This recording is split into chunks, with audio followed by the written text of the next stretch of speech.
Estamos de volta com o programa Oriente-se. Você escolheu a melhor parte e ela não lhe será tirada. Pedi para você ligar? Estou feliz, ó. Estão fazendo o que a gente pediu. Muito bom, você que está em casa sabe que o Oriente-se tem essa função, dialogar com você. Se você não participa do programa, o programa perde sentido, ele fica uma informação vaga. Aqui a gente tem o feedback, tem o retorno daquilo que você pode trazer e a gente pode aprofundar o tema. Temos aqui os especialistas, explorem, isso não tem erro nenhum, tá bom? Não é isso, Padre? Pode explorar os especialistas hoje? Pode, com certeza. Então tá bom. Para começar, o Laerte Zago, daqui de Campinas, olha que legal, perguntou para vocês. Vocês vão levantar o braço e responder, não, ficar muito escolinha, né? Por que não fazer uma casa para abrigar idosos e crianças, onde a criança sinta o calor de um pai e de uma mãe e o idoso também acabe tendo uma companhia extra? Eu acho que ele quer dizer aqui com relação ao abandono e tudo mais, mas por que não uma casa de amparo à sociedade inteira? Não juntar os vulneráveis, Isso, né? As crianças que menos estão isso. vulneráveis e os idosos que são vulneráveis.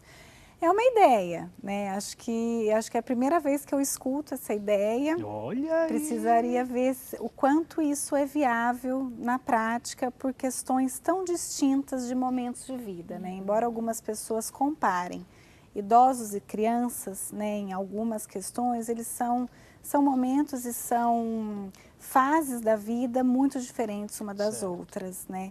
Geralmente, os idosos que precisam de uma instituição, ou eles são idosos doentes e que a família muitas vezes gostaria, mas não pôde cuidar, Certo. né? Ou são idosos que a família, ou são idosos que não têm família, aí eu acho que ficaria mais viável você colocar junto com crianças, ou são idosos que são extremamente difíceis de se relacionar e a família não conseguiu se relacionar com eles. Entendi. Então, geralmente na instituição de longa permanência, numa casa que abriga idosos vulneráveis, ou são muito doentes ou são idosos que não conseguem se relacionar de uma forma saudável, né? Diferente das crianças que estão em formação e podem tudo ainda, né? E os idosos, os idosos já tiveram os seus papéis, né? Eles estão no final do ciclo de vida e não no começo. Então, você juntar idosos muito doentes, né, para conviver muito diretamente com crianças, talvez fique difícil essa questão. Mas os idosos que não têm família, alguns perfis mais característicos, acho que é uma ideia que pode ser pensada e testada, assim, né? Até porque no vídeo que nós vimos no primeiro VT foi falado dessa questão que às vezes o amparo é um carinho, né? Ou tá próximo, não tem Não essa precisa ser só da família, né? Exato, Que às vezes quem né? está lá, às vezes muitas pessoas estão lá porque a família não abandonou, mas não consegue cuidar, então a instituição ela passa a ser uma instituição de parceria, família e idoso. A gente vê muitos casos em que a família vai muito culpada, mas é porque ela não consegue cuidar. E realmente numa instituição, as necessidades do idoso, ela pode estar mais assistidas, Sim. né? E eu acho que é importante a gente ressaltar, em relação ao VT do começo do programa, daquela idosa, eu acredito que essa atitude, né, às vezes ela é muito mais louvável do que outras em que a pessoa acha que não abandona, mas aquele idoso não está cuidado e as necessidades dele não estão assistidas, né? Você assumir que você não pode ou não consegue cuidar, permite que ele não seja abandonado.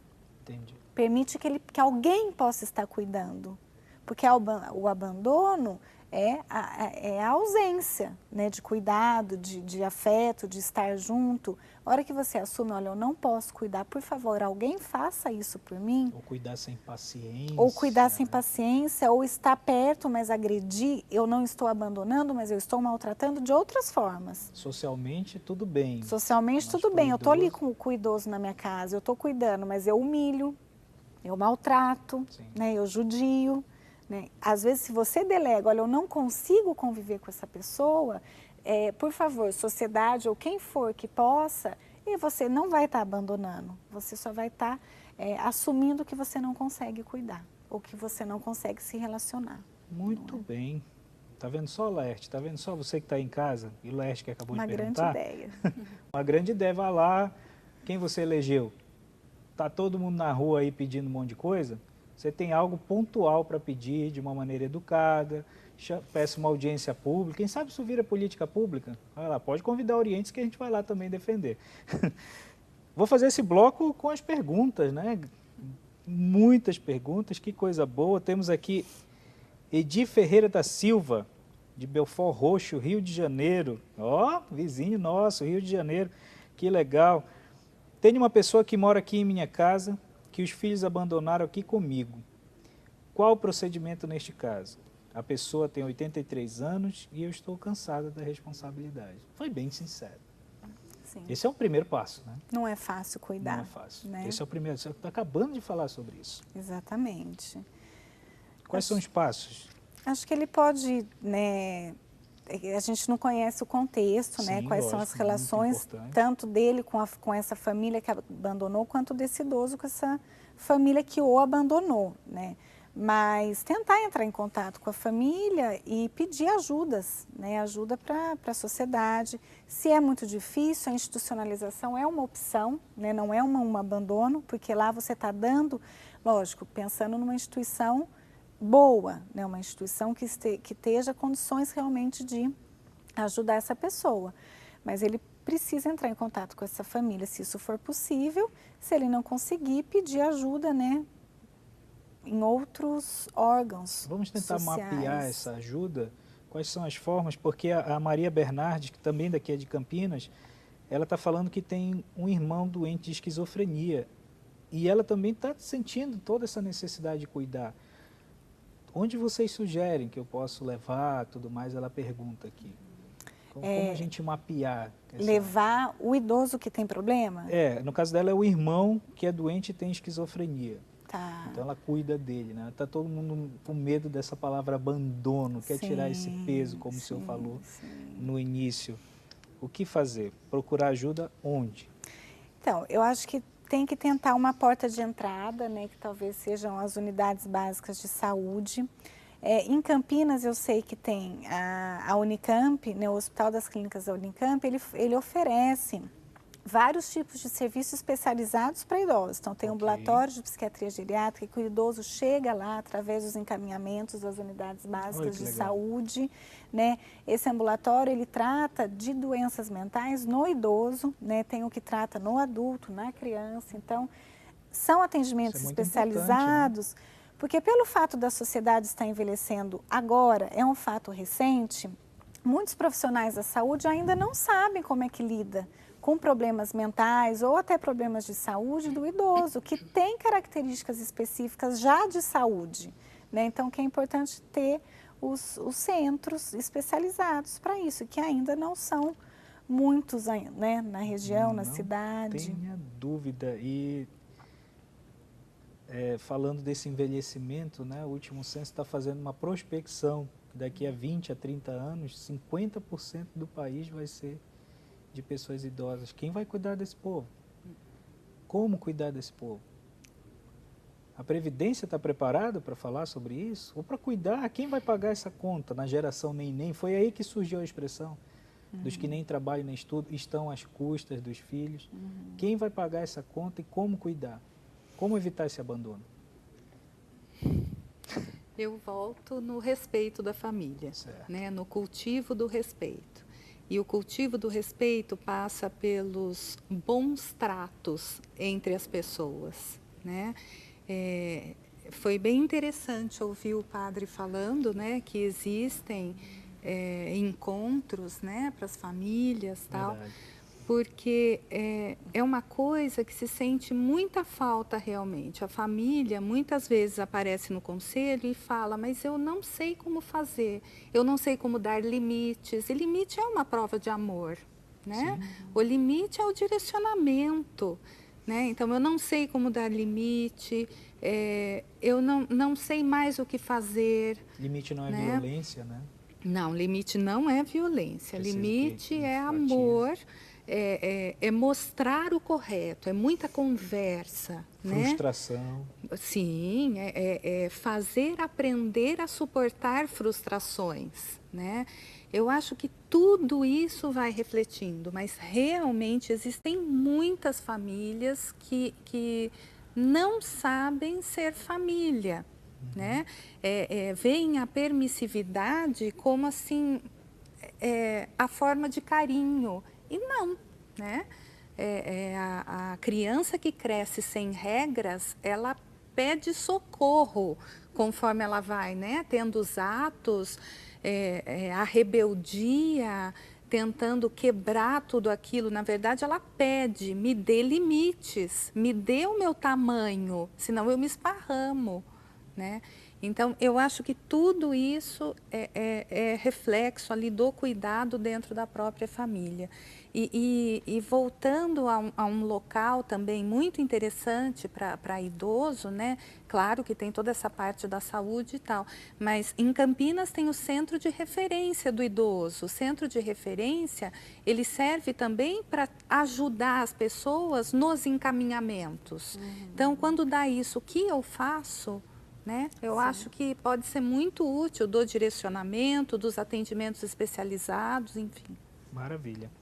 Padre, estou aqui com o Renato, que também é de Campinas, acabou de perguntar o seguinte: tem uma grande diferença, né, entre o idoso e o jovem no cuidado, só que o idoso já viveu consideravelmente, você apontou há pouco, e o jovem também está passando por um abandono muito grande. Até pouco tempo foi a Jornada Mundial da Juventude, em que o jovem esteve, né, na ênfase dos assuntos. Não é importante preparar esse jovem para cuidar desse idoso, para cuidar até da criança também no futuro, de uma maneira mais complexa, ele entender essa responsabilidade que vai cair nas costas dele, ele faz parte do sistema produtivo nacional. Sim, e isso a igreja também está trabalhando, também integrando ou buscando trazer de novo o jovem para a vida da igreja, né? Porque o jovem agora nessa cultura midiática, né? Só no computador, só nas redes sociais, se está se desvinculando até da família, né? Então, nós estamos tentando trazer também o jovem para a vida relacional, né? Voltando àquela questão mais humana, né? Nos grupos de jovens, evidentemente, com uma característica diferente. Não mais com aquela característica de grupo de jovem que senta em volta. Da fogueira. Não, mesmo aquela que você usava um tema, pegava um tema, desenvolvia, fazia um círculo, mas uma coisa mais dinâmica. Interativa, né? Exatamente, mas que dê uma resposta mais atual ao jovem, mas também que remeta ele de volta à família, mas numa relação mais humana com a família, não uma relação mais, vamos dizer assim, informatizada. Sim. Ou seja, que o pai e a mãe tenham que conversar com ele por meio de e-mail, torpedo, dizer para ele, olha, vai almoçar, você tem que dormir, que hora que você vai chegar, porque não se conversam mais fisicamente. E até na pergunta, o Renato colocou o jovem numa situação de abandono, mas o senhor está colocando o caso do jovem enquanto se auto-abandonando, né? E está se excluindo da sociedade. É porque isso acontece muito dentro da casa, né? Sim. Dentro da casa, porque ele se isola dentro do seu quarto, é o seu mundo, né? E até para a igreja entrar, quanto proposta, até para os amigos entrarem, é muito difícil. Amigo físico, porque o amigo virtual ele tem milhões, mas o amigo físico que leva ele para tomar sol, para brincar, brincadeiras físicas, não brincadeiras de internet, joguinhos. Essas coisas retiram ele do mundo real. E aí as relações humanas ficam comprometidas, de solidariedade, de amor, de compromisso com o outro. Ninguém ama aquele que não conhece, né? Não, mas amar também um amigo virtual é muito tranquilo. Amar um amigo real que traz frustrações, traz alegrias, traz medo, isso faz ele crescer. Porque os conflitos que a vida propõe ajudam ele a crescer também. Propõem ele a adaptar-se. O abandono talvez não seja consequência, faço a pergunta para os três, o senhor pode começar se quiser. O abandono não é consequência desse medo de viver a realidade, frustrações, dor, sofrimento, que faz parte do nosso cotidiano, não tem como fugir disso. Não é por conta disso que o abandono está seguindo essa escala tão absurda, tanto de pais que justificam o não ter filhos por questões meramente econômicas, né, enquanto é exatamente o inverso, ou a questão do cuidado do idoso. Tem gente que é muito caro cuidar do meu vovozinho, da minha mãezinha, mas por outro lado, quando tenho recurso, já não tenho paciência. Não é por falta desse cotidiano, dessa vida real, que esse abandono está em larga escala? Eu penso que talvez tenha um outro elemento aí, que é a mudança de geração. Eles estão numa fase, porque quem abandona não é jovem e não é velho, não é o idoso. Ele está justamente na fase intermediária. Então, ele passou por uma fase que ele brincava. Então, ele tinha uma formação familiar. E ele está na fase midiática também, que ele domina, mas ele não foi formado nessa fase. Então, ele também está num conflito de fases. E é ele quem abandona o idoso. Entendi. E no consultório, doutora? Como está esse idoso nessa nova geração? Como é que ele está mergulhado nessa geração? Eu acho importante a gente esclarecer algumas questões que ficam em torno do idoso e do envelhecimento. Certo. Quando a gente fala do tema discutido aqui, que é o abandono, geralmente, né, a grande parte das vezes é abandonado quem é vulnerável, né? Okay. Em algum da questão, ou questão física, ou questão social, ou questão material, ou questão afetiva, é alguém que é vulnerável. Em se tratando do idoso e do envelhecimento, existe uma grande variedade, né? E existe um preconceito e um estereótipo de que o idoso é vulnerável, de que o idoso é pobre, de que o idoso é acamado, de que o idoso não tem saúde, de que o idoso não tem conhecimento ou não tem recursos para contribuir com a sociedade. Esse é o estereótipo que tem. Verdade. Aí quando você fala de abandono, o idoso vem, é um ser abandonado. Mas não, né? A gente está falando de idosos, se a gente pegar algumas figuras bastante conhecidas, Fernanda Montenegro, né? Só para mostrar que temos idosos de formas variadas. E idosos que não são vulneráveis. Até planejaram, né, a sua velhice. Exatamente. E muitos vão envelhecer bem e ter uma velhice bem-sucedida até seus 90 anos, até mais, né? Então, os idosos no consultório, a grande maioria deles são idosos que buscam, na verdade, estar melhor, né? Idosos que buscam estar em paz, resolver seus conflitos, trabalhar os medos, as inseguranças. Então, são idosos que não têm esse estereótipo. A imagem, né? que se tem imediata é o idoso no consultório e vem falar de problema que ele não tá... a gente, no consultório a gente trata dos sofrimentos. É diferente dos idosos numa instituição de longa permanência, que são os antigos asilos. É diferente dos idosos que têm Alzheimer. Então, existem muitos idosos. Não, mas a imagem que né? se tem é que eles estão lá por desamparo, mas não é por desamparo. Não é por isso, né? Então, existe esse preconceito de que o idoso é vulnerável. É o estereótipo que vem primeiro da velhice. E não, o idoso, muitos deles não são vulneráveis. Né? Muitos deles, eles são pessoas ativas, pessoas saudáveis, algumas vezes pessoas que judiam de outras, né? São idosos que judiam de pessoas jovens, de crianças, né? E não são os coitados, né? Então, o que todo idoso, a vovozinha, coitadinho, doentinho, não é assim. Existem muitos idosos, de muitas formas. Né, muitos saudáveis que não são abandonados, que não se sentem abandonados, né, que têm projetos de vida e conseguem vivenciar esses projetos e realizar novos projetos. Né? Então não, o idoso não é um ser vulnerável, enquanto fase da vida. Sim, mas não é a totalidade. Não é a totalidade. Não é um idoso, entrou na velhice, então ele é vulnerável, não. Existem idosos abandonados, existem idosos maltratados, mas existem muitos idosos muito bem. Né? Que bom saber disso.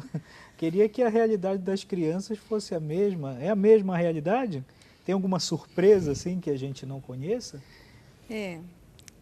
Nesse ponto específico que você tocou sobre os idosos nem sempre serem, né, os vovôs bonzinhos, é uma coisa que choca bastante, né? São muitos casos de abuso sexual de crianças e adolescentes praticados por avós. avós ou mesmo bisavós, né? Porque são avós muito cedo, são avós muito novos e muitas vezes existem os bisavós. E a problemática daí, assim, aumenta absurdamente, né? Então, e uma coisa interessante que o padre falou sobre o autoabandono, né? Sim. Que o que eu tenho notado muito em conversas com adolescentes, eles não têm sonhos. O que você quer ser? Onde você quer chegar? Não sei. Eles não têm sonhos, eles não têm perspectivas. Como que ele vai se ajudar também, né? Mas eu também costumo falar para as famílias, se você planta uma macieira, ela não vai dar laranja, né? O fato tudo isso tem que ser cultivado desde o nascimento. As famílias têm que ter condições emocionais, né, sociais, para conseguir cultivar. A questão é muito E complexa, daí né? entra o abandono do Estado, né? Sim. Porque essas famílias não têm amparo muitas vezes.